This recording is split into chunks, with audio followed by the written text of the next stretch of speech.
If you're watching this on YouTube and aren't subscribed, make sure and click the subscribe button, like, comment, let us know what you think about the episode.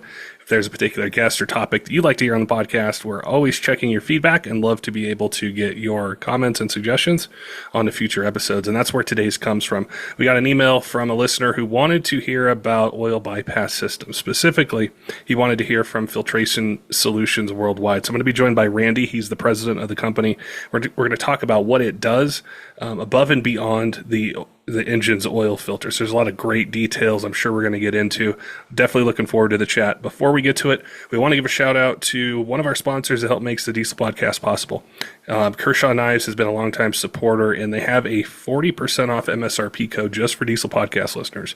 If you go to kershaw.kaiusa.com, use code 40TDP 2024, you get 40% off MSRP. They've got a ton of different choices for knives, whether it's for EDC, hunting, fishing, something around the job site, around the house. They've got you covered with different choices for blade steel, blade shape, different handle designs, and opening mechanisms. And their whole lineup's designed to meet really any budget that you might have. So we appreciate them offering that discount code. So if you're in the market, save some money and get some cool gear. All right, let's get to today's podcast with Randy from Filtration Solutions Worldwide and talking about oil bypass kits. Randy, welcome to the Diesel Podcast. I'm looking forward to chatting with you today. We had a listener reach out and he wanted to know more about the oil bypass filter kits that you guys have. I thought it'd be a great conversation to talk about. I don't think I've ever specifically had a conversation on the podcast about oil filtration and doing more than what the factory does. So I look forward to learning from you today and learning more about the company. Oh, great, Patrick. I'm glad to be here. If I'd say to start, can you tell me a bit about the company, what you guys specialize in, where you're located, what the main focus of your products are designed for? Yeah, sure. We're located in Olathe, Kansas. We have two facilities in Olathe, and primarily we design and build bypass filters for diesel engines of any kind. We've been in business for 28 years, and we're in Kansas. So when we first started, we primarily worked on agricultural equipment, tractors, a lot of farmers, feed yards, and ranchers. And it worked out very, very well. And then obviously we did a lot of over-the-road trucks. And actually we're kind of all the diesel engines that we provide custom kits for, pickups were probably the middle of the range when we started doing pickups, and we were kind of forced to. Actually, we didn't look at pickups as a market for the filter in the beginning, simply because some of the larger diesel engines they are rebuilt, typically rebuilt 5 times in their life. Where pickups, we didn't see that happening as much. But we had a lot of customers who had a lot of pickups in their fleet. And once they saw the filter work on their big equipment, they demanded it. So we started making kits for pickups. And after we started doing that, we started to see the value for pickups. Pickups are very, very expensive now. I remember back when we first started, pickups were, $30,000 range, Yeah. something like that. Now and some of the pickups that I drive now that cost more than my first house. So it's like it's an asset that really needs to be protected. So it really fits well now. I think that's a really good point, that the expense of these trucks, and also there's a couple different aspects to it. One is these trucks are used to make money, whether it's for a business or in a fleet. So downtime and longevity and maintenance costs are huge. And then also enthusiasts who they saved up, they love this truck, they've wanted it for a really long time. They want to do everything they can to protect that engine, make it last as long as possible, and avoid, I think, really costly repairs or downtime. And there's a lot of different type of listeners, a lot of new followers that we have, where they're new to diesel. They might not know what an oil bypass filter kit is. They know there's engine oil, there's an engine filter, they got to change it at certain intervals. Can you take me to the basics of what a bypass oil filter kit is, what it does, and then what some of the benefits are to it versus just running the OEM filter on the engine? Okay. The biggest issue with diesel engines especially from the lubrication standpoint, is soot, fuel soot. It is anybody who's ever checked the oil on a diesel engine can tell the difference between that and the gas engine is that the oil is pitch black, and that soot is carbon based, and chemically it's the same as fuel soot, coal, and diamonds are chemically the same. The difference between the three is heat, time, and pressure. So since that soot that's produced from combustion doesn't all come out of the engine when the oil is changed, and your standard filters cannot remove it, it's really, according to the engineers, the tribologists, it is the beginning of all wear in a diesel engine. So it's super abrasive. It's, of course, diamonds are the carbon is the hardest substance on Earth, and they're basically the same. It's just the difference is, like I said, heat, time, and pressure. So when that soot is produced, your standard filters can't take it out. And when you change the oil, not all of it comes out of the engine. So it has multiple opportunities to get harder and harder and more abrasive. And that is the beginning of what the engineers call the chain reaction of wear. So if you, and everyone who's been around diesels for a long period of time really knows that regardless of how diligent you are in your maintenance, in time, that engine will fail, no matter what. Even if you're completely religious about it, it will fail in time. And that's because the particles are so abrasive and hard, they get caught between the moving parts and cause wear, and your standard filters cannot remove it. They're too small for those filters to remove. So that was the original impetus to do this, is to try to tackle what the standard filters cannot achieve. That's removing soot, controlling it, so that you break that chain reaction of wear. And if you can do that with an extraordinarily efficient filter, you can also control the soot and dirt and water in the oil to get a longer drain interval. So there's basically two benefits of doing this. Number one is the fast return is on extended oil change intervals. But the biggest benefit long term is to stop wear. And we have found that it's a big plus is to do that. And we've been able to do that quite successfully in a lot of different industries. Yeah, I've had a lot of engine builders on the podcast, and they've talked about wear in engines, and especially how that's changed over the years, because they work on or build engines from a mid-90s truck to a 2021 or a 2020. And as the emission systems have changed, and we have EGRs on everything, and they're more aggressive, does that wear and that soot, I'd imagine it's more prevalent on newer trucks from 2007 and a half to current than it might be on some of the older ones. Is that something you guys see as well with the emission systems that are on there, an active EGR, that the soot level in the oil is higher? Absolutely. The recirculation is they're basically using the oil in the engine as a sponge to remove soot. And while soot is a natural everyday occurrence on all diesel engines, regardless of age or when they were built, the newer engines with EGR, it's exponentially greater. But the cancer, if you will, of that soot has been with the diesel engine from the very beginning. Is just amplified with EGR, with these emission systems. Okay. I see. I think that listener, I think he had a newer diesel truck, and it's something that I think is a major concern for people who have them. There's lots of questions we get. I'm sure you guys get them as well. People, the reason they buy a diesel truck is they want it to last. They need the torque, and whether it's for towing or hauling, it's just that package meets their needs better than, say, a gas vehicle would. And historically, and we think back to old Cummins engines or the early LB7 or Power Strokes, they could get 400,000, 500,000 miles. Some of them even get more. And people want that. And I think that's been a major issue with newer trucks is they see all the technology, all the systems that are on them, and they say, how can I get back to that long-term reliability of the engine itself. So I think being able to filter out as much of that soot as possible and limit the wear is going to be a huge factor on these millions of trucks that are on the road now with these systems. Yeah, absolutely. It's really kind of basic when you think about it. The soot particles are when they're created, they're relatively soft and they're very, very small.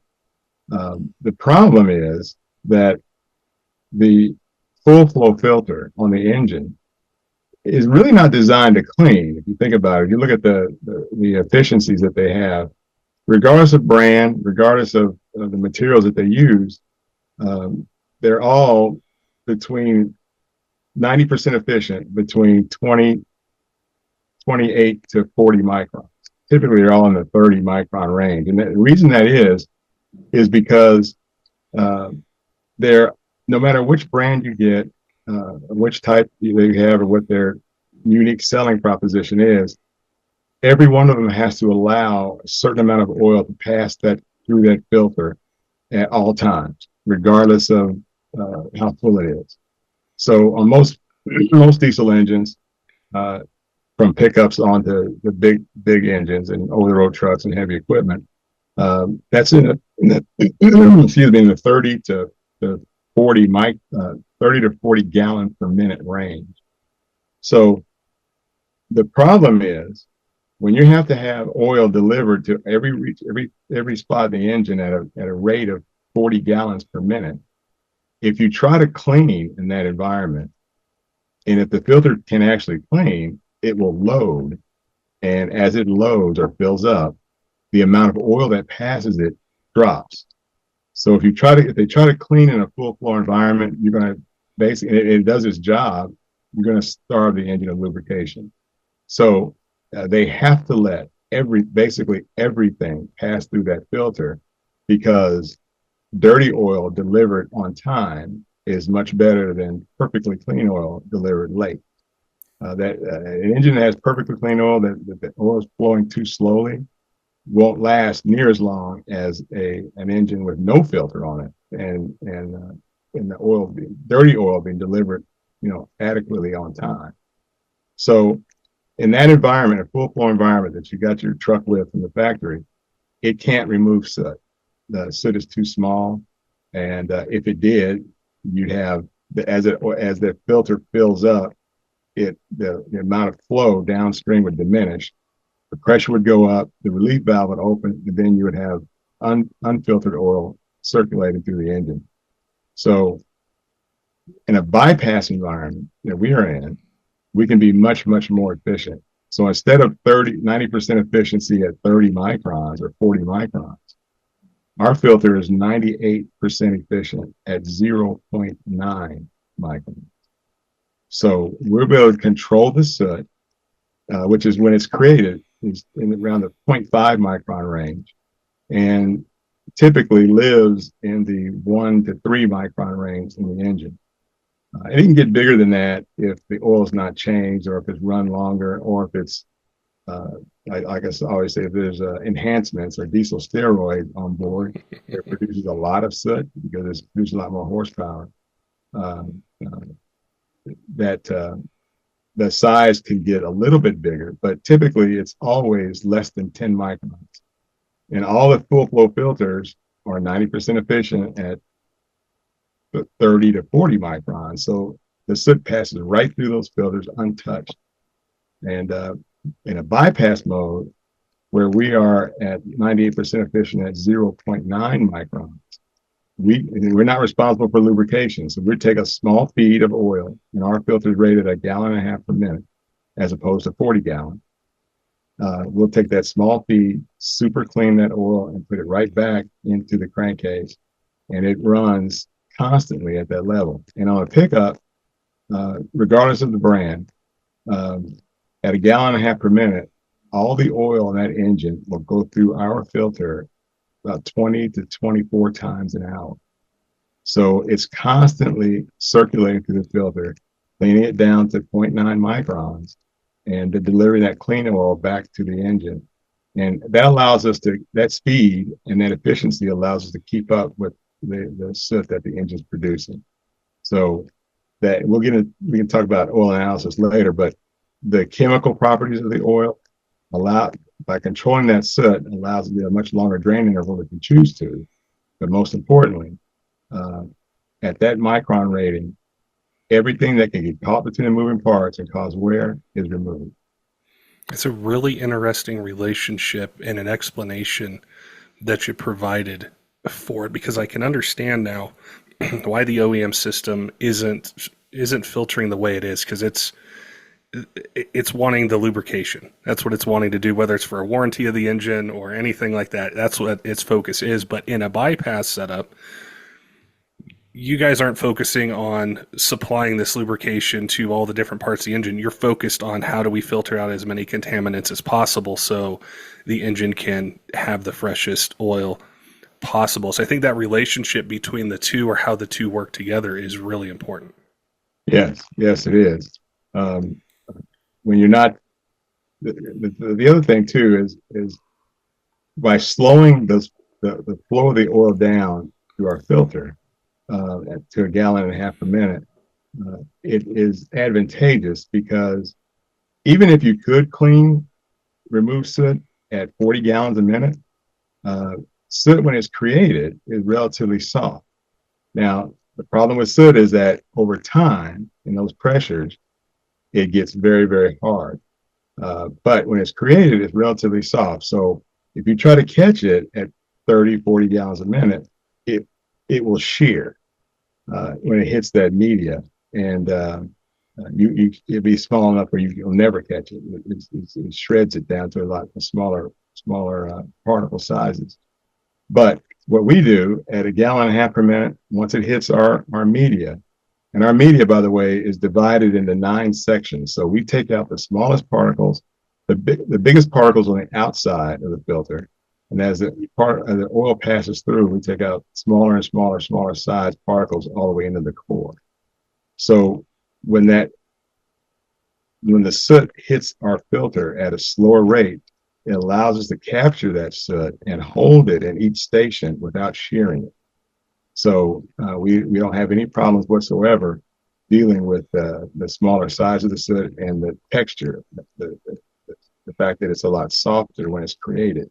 So once we get that crankcase clean, which typically is the first filter after it's introduced to the engine, then we're dealing with just what the engine is producing while it's running. And it's relatively easy to do with our efficiency and that speed in which we're catching those particles. We always say that you can catch a 100-mile-an-hour fastball, but you can't catch a bullet. Well, maybe you can catch one, I guess, but they're too small and they're too fast. Yeah. So if you can slow it down, you can catch about anything. As far as the relationship with oil flow from the engine, the bypass, and then the OEM filter, as I imagine somebody's thinking or wanting me to ask this question, does adding a bypass filter in any way impede the flow of oil through the system, or is it synchronized in a way that the factory oil filter and the way that the engine is being lubricated still is the same? They're not restricting or doing anything to impede oil flow. That's correct. It's not. You won't see any change in your oil pressure gauge, and it's not affecting the flow at all. It's like if you can visualize a 55-gallon drum, and you're pumping oil through that drum, okay, and then you put a hole in the side of the drum, like the size of a nail, and you've got that oil pissing out that nail hole. That's not going to affect the oil that's the flow rate going through the 55-gallon drum, even though you're getting a swift stream from that nail hole. And then that stream from the nail hole is being filtered and then put back in the 55-gallon drum. It doesn't affect that dynamic of that oil pumping through that drum at all, with that nail hole on the side of the drum. Okay, that makes sense. I did want to get to the oil analysis part, because I was looking at your guys' website and you had a lot of data. And I think this is going to tie in a bit with the extended oil change intervals, but then also what we're chatting about now, which is the filtration. and you guys had a lot of different data points for different vehicles. So I wanted to ask you about the oil analysis and the data that you guys have got from these studies or the testing that you guys have done, say, with a stock system versus the oil bypass filter kit. What differences do you guys notice in the amount of soot or maybe even other particles that you're able to filter out? There's a vast difference. I'll give you an example. I'm going to use an over-the-road truck example because the soot numbers are much bigger. Everything's worse. The bigger engines, soot quantity, everything.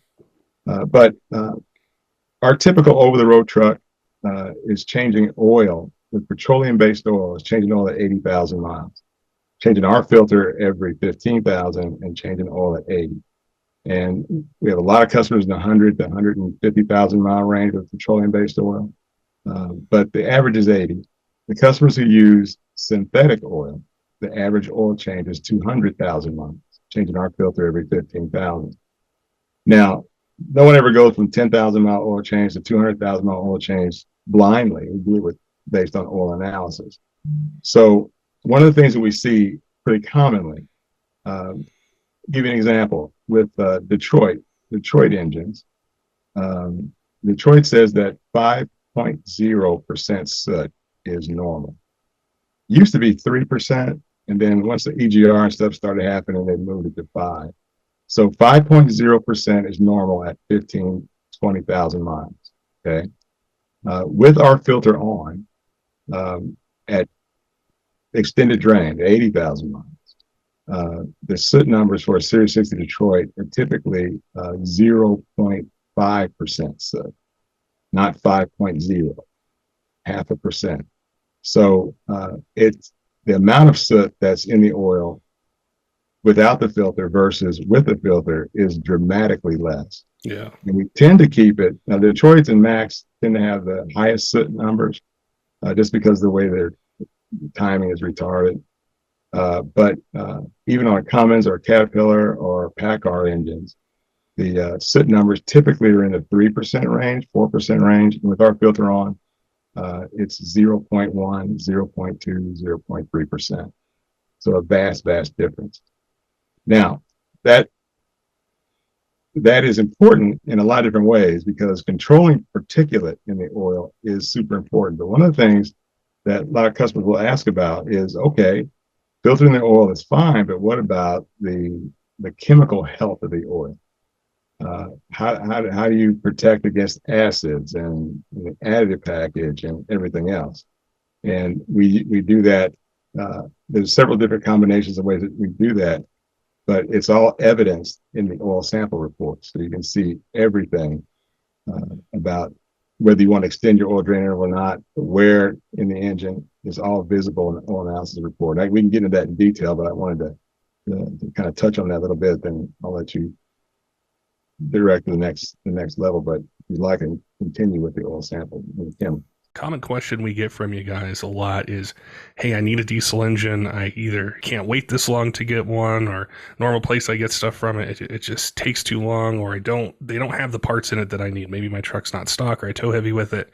I don't want to go back with just a stock engine. DFC Diesel is a sponsor of the podcast. We worked with them, hand in hand on doing episodes, answering technical questions. They have a complete lineup of Cummins, Duramax, and Powerstroke remanufactured engines that are set to a standard of ISO 9001 2015 standards, which is a huge deal in the aftermarket. And there's certain levels of quality testing, validation that are required for that. So when you get one of those engines, the type of quality that's built behind it with an industry-leading warranty that's really comprehensive. And the other thing with that is sometimes the options that are out there, it's a basic OEM engine. You want a little bit more. You don't want to have the same failure again. So there's a bunch of different series of engines that they have from core, street, tow haul, and also the Speed of Air series, which we've covered on the podcast before. There's a lot of really cool benefits to it. And if you have questions about that, reach out to them. If you don't know the type of engine that you're looking for, if you go to dfcdiesel.com, there's a ton of info there. You can send an email or you can reach out to them. Also, they're working with Speed of Air pistons which it's the only piston that pays for itself. And there's a lot of really cool technology behind it. So you can add that into your build and be able to get better fuel economy, increase power, increase torque, and better engine life out of it. Some of the most common engine applications or series of engines that they have with that lead time, a lot of them are in stock or they have really short lead times.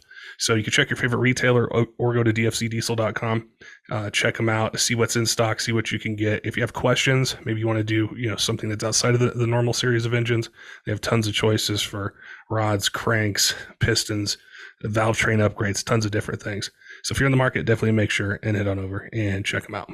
Yeah, I think that would be really cool to go into, because I imagine that there's metals and other ways or other data that's on that oil analysis where you can see wear or see it taking place. And I imagine if you go from 5% to 0.5%, it probably see a difference in the amount of, and I'm not sure what kind of metals or what kind of data is going to be in there to indicate wear, but it's probably a drop that you see by not having that abrasive material in it. So I'd be curious to learn more about the oil analysis side of not running a bypass filter and then running it with it, and decrease in wear or decrease in, I guess it would be wear that's on that engine.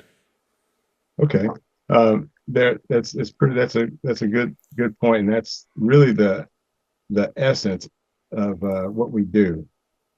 The thing too is that a salesman will tell you anything and get money out of your pocket, but you have to be able to show with data how the product is helpful to your engine, and by extension to your wallet. What we do, I'm not a petroleum engineer, don't pretend to be, but what we do is something that most bypass filter companies don't do. And as we want the customer to take a virgin sample of their oil straight out of the bottle, straight out of the drum, and send that sample in, and that sample will tell us everything that's important to that oil before it ever goes in the engine. And that's going to be our benchmark that we're going to compare all of our future samples against, our used samples. So we'll start with the additives. Every oil company, whatever brand oil that they have, or particular oil like Shell Rotella T 1540 or Dello 400 LE, they'll have a specific recipe that they have for that particular oil for the additives. Calcium, phosphorus, zinc, molybdenum. Those are the basic ones that are in every oil, but there are different content levels for each brand based on their recipe. Now, the refined oil out of the ground is not a good lubricant. It's not a good lubricant at all until the additive package is put into the oil, the chemicals are put in, and those different chemicals have specific jobs. Like zinc, for instance, is an anti-wear. Phosphorus is a dispersant. So you have detergents, dispersants, anti-wear additives. Now, they all have specific jobs, but all those additives have a common job, one job in common that they all do, and that is to bind to insolubles. Anything that doesn't dissolve in the oil, the additives will attach to it. And they do that because it keeps the contaminants, and in a diesel engine is primarily soot, from agglomerating, sticking together, and converting to sludge. So the problem, though, is this: as the engine is running, every second that it runs, it pumps soot into the oil. The newer engines way more than the older engines did. And the additive package becomes overwhelmed. Eventually, they'll bind to as much stuff as they can, and then they'll start to stick together, agglomerate, and then settle out of stream into the oil pan, get stuck in valve covers or whatever, but it depletes the additive package. And then you're forced to change the oil because it's no longer a good lubricant. Now, the standard filters being 30, 40 microns cannot remove the soot that the additives are binding themselves to keep from turning to sludge. But with our efficiency at 0.9 microns, we're able to take that soot out, control it. So now the depletion of the additive package is stopped because there's not as much stuff to bind to because we're able to remove it. So the additive package stays at virgin level throughout the entire extended oil drain. In fact, what we've seen countless times over the years, look at these oil samples, and we have the virgin sample to compare it to. So we know how much additives were in the oil from the oil company. We can see that, over the course of 5 or 6 samples, that the additive package stays stable, stays at virgin level, and then typically we see it rise 2 to 3% higher than virgin. And that's simply because when you add makeup oil and service the filter and add makeup oil, it reinforces the additive package and it stays at virgin level for the entire extended drain. So when you can look at your oil sample, your virgin sample, and then your used sample, and you see your additive package is the same at 20, 30, 50,000 miles, why change the oil? That oil is not good for continued use. When the additive package is identical, the oil wasn't good enough to put in the engine to begin with. So it hasn't changed. Now, that's the first thing, is the additive package. We also see that the viscosity of the oil stays in spec. Now, there's 2 things that will thicken the oil in a diesel engine. Number 1 is soot. As the soot content goes up, the oil gets thicker, the viscosity rises. The one thing that will make the only thing that I know of that will thin the oil or make the viscosity drop is another petroleum product. So typically, if you see the viscosity dropping out of spec, it's likely fuel. It's raw fuel that's thinning the oil out and making the viscosity drop. So when you're looking at extended oil drain intervals, you're looking at lots of different things. The additive package, the viscosity of the oil, make sure it's in spec. And by the way, on a 40 weight oil at 100 degrees C, it's in spec between 12.5 and 16.29 centistokes. Anything in that range is in spec. If it gets below 12.5 or above 16.29, then it's out of spec, and you need to find out what's going on. But with the filter being able to control the soot, you can keep the additive package in spec at virgin level at extended drain, and keep the viscosity in spec. Now, because the additive package is at virgin level, it has not moved since it came out of the bottle, even at extended drain, a lot of the other chemical things are under control as well. One thing you have to be able to control to get an extended oil drain in the diesel engines, you have to be able to control water. Now, you have water always in the oil because of condensation. You run the engine during the day, shut it off at night, condensation forms the valve covers, and then that water is in the oil. And if you can't remove that, now a lot of times people say, well, my oil gets hotter than 212 degrees, and the water boils off, which is true. Some, especially the larger engines now, run regularly at 220, 250 degrees or more. So eventually the water will burn off, but the problems that water causes happens long before it evaporates or boils off. And that the biggest thing it causes is when that water mixes with sulfur that is part of combustion. It creates sulfuric acid. And that acid, as it rises, it will weaken the metal parts in the engine, and you'll get metal fatigue and spall. They call it spall, where the metal starts to flake off and it's work hardened.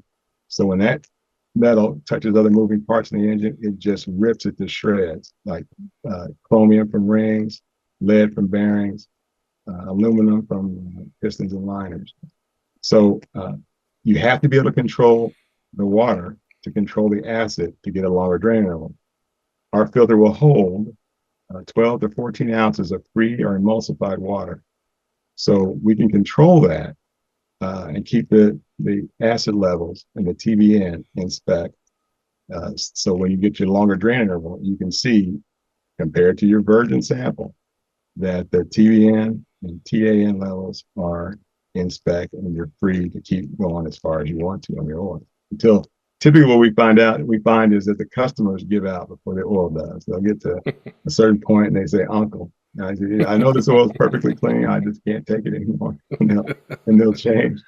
But chemically, the oil is good for continued use. Those are really, really good insights and helps me understand the whole process, which I think, when I've thought of oil bypass filter kits, like historically, and I don't know a lot, and I've learned a lot through chatting with you today, I just thought it was about cleaning oil and maybe I could get a little bit longer, service interval life out of it. I didn't understand how it's protecting the integrity of the additive package and the way that oil is straight out of the bottle. So that oil is able to work as it's designed even better because it's not having to deal with as much soot or water or sulfuric acid or other components that are happening, so that Rotella or Dello or Amsoil or whatever kind of fluid it is or oil it is, it's able to do its job better longer. And that's how I can extend the oil change intervals that I have, but then doing it, as you mentioned, through oil analysis, through being able to see how it's performing over time. So I understand that relationship a lot better now between extended oil change intervals, what it's doing to my engine, and how it would ultimately increase the longevity or reliability of my engine. Absolutely. It's like when you talk about the chemical part of the oil, by keeping that integrity intact, it gives you it allows you to make good decisions when you look at the oil sample report. And you don't extend oil draining because I say so or your neighbor says so, but look at your report. And then if that oil is still the same as the virgin sample, then why not? Why throw it away? Just keep using it. But then everybody has their limits, but at least good informed decision to change the oil or not. So with these, like with this kit, the filter's being changed every 15,000 miles. Would it be regardless of use? Say whether it's a pickup or it's on something like equipment based or an over the road truck, something like that. Is it 15,000 mile changes on the oil bypass filter kit regardless, or does it change a little bit based on use?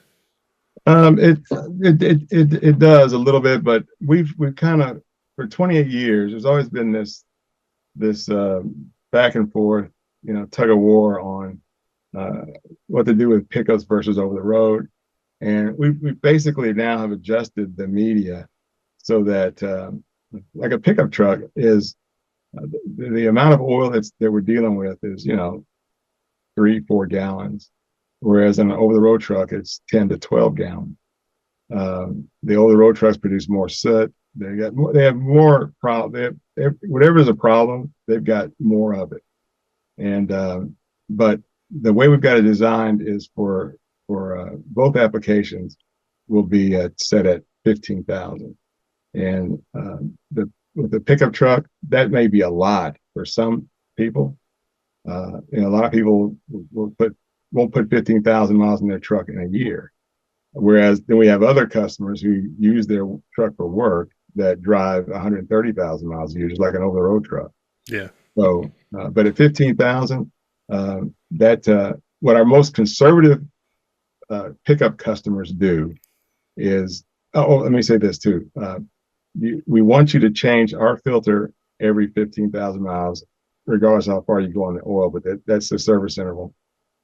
One question people ask all the time is, what about the engine filter? What do I do with that? Well, we want you to change that filter at 40 microns versus our zero point 0.9. There's nothing in it.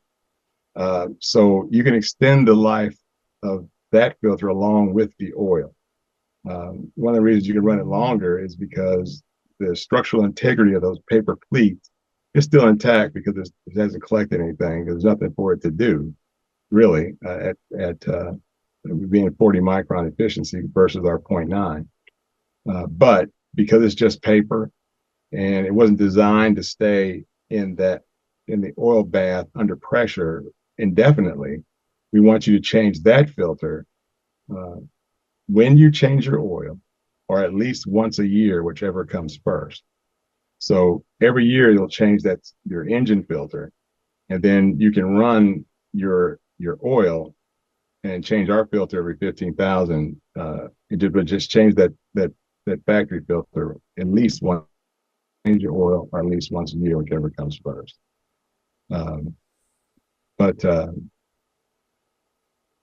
But yeah, 15,000 miles is the service interval, and that seems to work. But I would say our most conservative customers, what they will do, they will change everything at 15, because when it comes time to change the factory filter, unfortunately you don't have to do it as often, but now you're on the ground, and they'll say, you know what, we'll just change everything at this one time, and go from there. And they'll change everything at 15,000 or 1 year. But the guys who really work their trucks a lot, change it at 15,000, just change that filter and keep going. Take an oil sample, keep going is a godsend.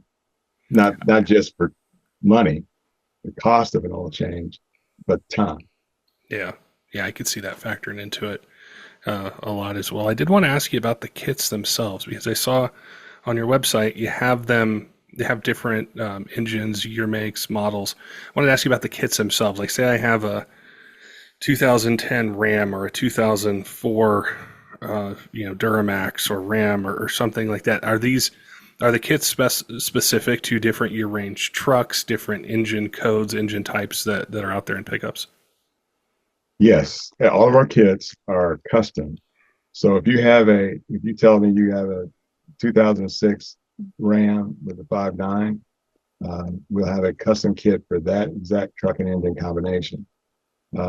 If you have, we don't do any generic kits. That one thing that is so frustrating when we first started the company, and we did a lot of installations, but you can't really grow doing installs. You have to be able to send a kit out where somebody can put it on themselves or take it to a shop. But nothing's more frustrating getting some aftermarket thing and you don't have good instructions. They always assume the first 8 steps of this process, or you have to do shopping. You get halfway through the job, you got to go buy this or that or whatever to get the kit done. Ours are completely custom. So you'll have every nut and bolt, every adapter, bracket, hardware, everything you need for your exact truck and engine combination. And, we're changing our website now. It used to be stainless steel hose was an option, but now stainless steel hose is standard. You'll have stainless steel hose, braided stainless steel with Teflon inner tube, custom cut to length. So you mount the unit where we show you have digital pictures, step-by-step instructions, where it's mounted, and then the hoses are cut and crimped to length to get to the engine for pressure return from that mounting location. So, but also if a customer has something where they have some their truck is set up differently than factory or some of the most common configuration because they have added something, they just have to call us, let us know, and then we'll make the adjustment in their kit. Longer hoses, shorter hoses, whatever the case may be. But they're all custom. There's no generic kits. I love that, because as a consumer, when I see universal kit, I kind of run because I know I'm signing up for some work in my garage that I don't want to do. Exactly right. And you never feel that you find out, halfway through when you're on the ground and it's Sunday night, you can like, oh, crap. Yeah, I really like that from an install standpoint. Whether I'm doing it myself or for shops that are out there that want to do it, I think repeatability, predictability with the installation is really key, and it helps the end user ultimately to be able to have a smooth install. That's something I hear from a lot of people and companies as well. Is they've really, I think consumers have demanded it. They want good installation instructions. They want to be able to see, where does it fit? How do I line it up? How are the components of a kit designed? Is everything cut to length? Because it's just those small little details where, the product might work great, but if you struggle during the install, it can almost sour the customer on the experience of it. So I love to hear that focus. Absolutely. There's nothing worse than getting something and then you find out that you had to have a NASA engineer do it. They never said that in the ad. Well, it was awesome chatting today with you, Randy. I appreciate that we could connect because this is such a huge topic as well, between oil, filtering it, the demands that newer diesel engines are placing on oil to perform, especially with emissions, and then learning more about the product and the kit that you guys have and the focus for it. I know that there's going to be a lot of people listening that are going to appreciate the information. They want to protect their engines. And I've also found if you have a diesel truck, you probably have other diesel engines, whether it's with equipment, something used for work, construction, that kind of stuff as well. So I love how this topic applies to not just pickup trucks, but so many other applications for diesel as well. For somebody that has a question, maybe they do have kind of a custom setup on their truck, or they just want to know more about a particular product for their Duramax or Power Stroke or Cummins, what's the best way to reach out to you guys and ask those questions and connect? Yeah, you can give us a call. Our number is 913-829-9056. You can call and you can ask for me, and I'll be able to answer whatever questions you might have. Also, email us at info@fs2500.com and ask whatever questions you need, and either I or some of the guys in the shop will answer you and get you taken care of. Awesome. Well, again, I appreciate your time today, Randy, your expertise and education and knowledge, and helping us understand more about how to protect our engines, filter the fuel better, or the oil better, and be able to protect these kind of expensive trucks and or engines that we have. So it was great chatting with you. Yeah, thank you. Appreciate it. Don't forget, diesel fans, make sure and head on over to kershaw.kaiusa.com. Use code 40 TDP 2024 to get 40% off MSRP. It's a great way to save some money, get some cool gear if you need a new EDC or hunting, fishing knife, something around the house, something around the job site. They've got a bunch of different choices for different blade steel, blade shape, different handle designs, opening mechanisms, and their whole lineup's designed to meet any budget that you might have. So we appreciate them offering that discount code just for Diesel Podcast listeners. Also want to give a shout out to some of our Patreon supporters, Tyler Loewen of 23 Diesel, CUTTERUP Rob, J Cole, all of our other Patreon supporters, all of you who subscribe on YouTube and podcast apps, follow us on social media. We appreciate all your support here in year 8 of the Diesel Podcast and look forward to bringing you more of the content that you want to hear in 2024. Till next time, keep the shiny side up.